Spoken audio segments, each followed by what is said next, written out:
غزہ میں ایک اور ہولناک دن، خان یونس نصیرات غزہ سٹی میں جگہ جگہ فضائی حملے، خواتین اور بچوں سمیت 42 فلسطینی شہید، کئی زخمی۔ 24 گھنٹوں میں 84 شہادتیں۔ اسپتالوں کو غیر فعال کرنے کے لیے صہیونی فوج نے جنریٹرز پر حملے کیے۔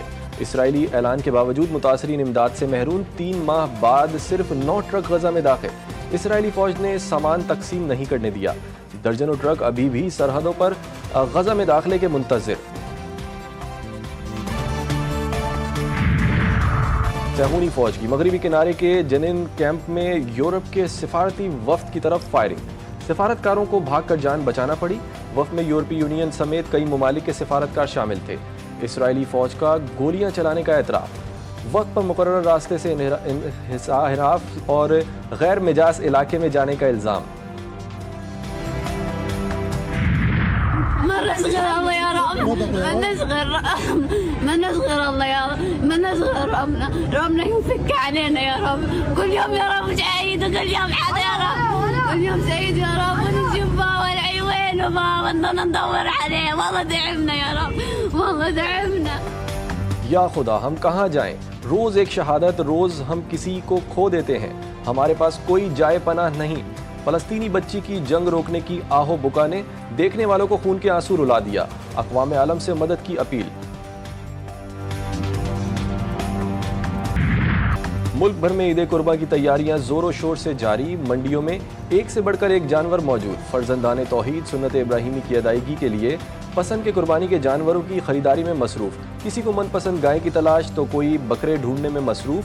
قیمتیں سن کر خریدار پریشان، بیوپاری مہنگائی کا رونا رونے پر مجبور، خریداروں اور بیوپاری میں جوڑ توڑ جاری۔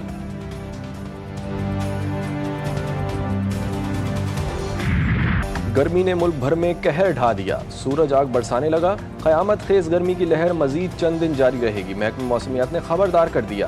سندھ میں سب سے زیادہ گرمی، دادو اور جیکب آباد میں پارہ 48 ریکارڈ، لاڑکانہ میں 46، ملتان، بکھر، لیا، فیصل آباد سمیت پنجاب کے کئی شہروں میں پارہ 45 کو چھو گیا۔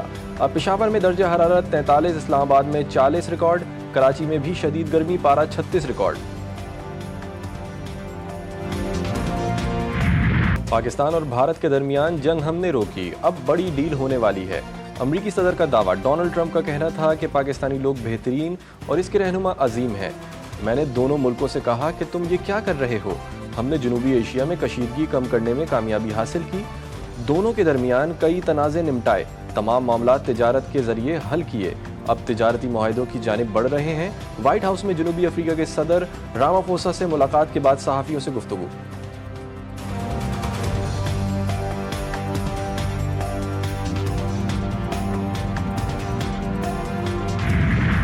ازدار حملے میں فتنہ، ہندوستان کی ریاستی دہشت گردی بے نقاب۔ وزیر اعظم شہباز شریف کا کہنا ہے کہ بھارت بچوں کو نشانہ بنا رہا ہے، خوزدار اسکول بس حملہ ناقابل معافی جرم ہے۔ بھارتی ریاستی ایجنٹ بلوچ و پشتون عوام کو بدنام کر رہے ہیں، عالمی برادری انڈیا کی دہشت گردی کو بے نقاب کرے۔ فیلڈ مارشل عاصم منیر نے کہا کہ دہشت گردی کے ماسٹر مائنڈز انجام کو پہنچیں گے، دہشت گرد بلوچ و پختون اقدار کے خلاف ہیں، قوم دہشت گردی کے خلاف متحد، ہمیشہ شدت پسندی کو مسترد کیا۔ وزیر اعظم فیلڈ مارشل اور وزراء کا کوئٹہ کا دورہ، زخمی بچوں کی عیادت، معصوم جانوں کے ضیاع پر افسوس کا اظہار۔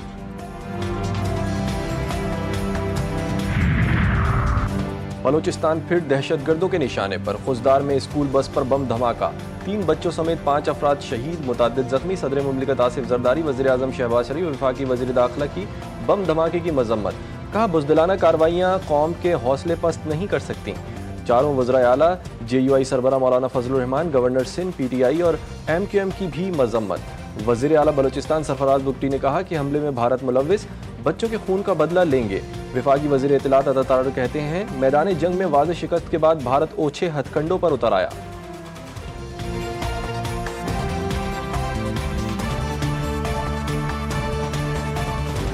بچوں کو نشانہ بنانا، یہ وہ بزدلی ہے، یہ وہ ہندوستان کی اجت دیول کی سوچ ہے کہ وہ اس حد تک نیچے گر گئے ہیں، کیا وہ بچوں تک آ گئے ہیں۔ اور یہ اس کی جتنی بھی مذمت کی جائے. اور انٹرنیشنل ورلڈ کو اب یہ دیکھنا پڑے گا, یہ سوچنا پڑے گا, اور ہماری طرف سے یہ ان کے لیے بھی پیغام ہے کہ یہ جو پراکسی ہے, جو انڈین پراکسی ہے, جو یہاں پر بلوچستان میں اس طرح کی وارداتیں کر رہے ہیں, تو پہلے سے انفارمیشن تھی, میں آپ کو بتا رہا ہوں. پوری پاکستانی قوم بھارت کی پراکسیوں کو بھی شکست دے گی اور جلد دے گی انشاءاللہ تعالی.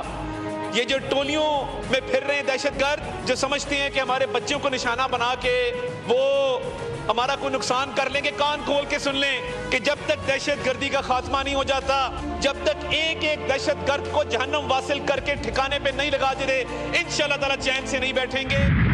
جو گراؤنڈ ریالٹیز ہیں, جو انڈیا کے اندر جو ایک کمنڈ آ چکا ہے, فالس سینس آف کانفیڈنس ہے, انسانی حقوق کی انٹرنیشنل کنونشنز کو بالا طاق رکھ کے یونیلیٹرلزم کا ایک مائنڈ سیٹ آ چکا ہے, اس کے اندر تو کانفلکٹ جو سا ہے اٹ از آلویز دیر. وہ چنگاری تو کس ٹائم پہ ڈالی جا سکتی ہے. تو اس لیے ہم یہ کہتے ہیں کہ we prefer peace, we love peace, we are celebrating peace right now in Pakistan, لیکن we are always prepared for war, and war it is then let war it be. A military conflict between Pakistan and India, which are two nuclear states, is sheer stupidity. It is inconceivable and is an absurd act. اگر جنگ مسلط کی جاتی ہے تو ہم ہمیشہ تیار ہیں. بھارت جھوٹے بیانی کی بنیاد پر آگ سے کھیل رہا ہے. اصل تنازع اپنی جگہ موجود, اس میں چنگاری کسی بھی وقت ڈالی جا سکتی ہے. دونوں ملکوں کے درمیان ایٹمی جنگ بے وقوفی ہوگی. DGI-SPR لیفٹیننٹ جنرل احمد شریف چودھری کا BBC کو انٹرویو. کہا جوہری جنگ ناقابل تصور اور نامعقول خیال ہونا چاہیے. پاکستان امن کا خواہاں, جنگ مسلط ہوئی تو ہر وقت اس کے لیے تیار ہے. DGI-SPR کا بیک چینل رابطوں سے متعلق اظہار لا علمی.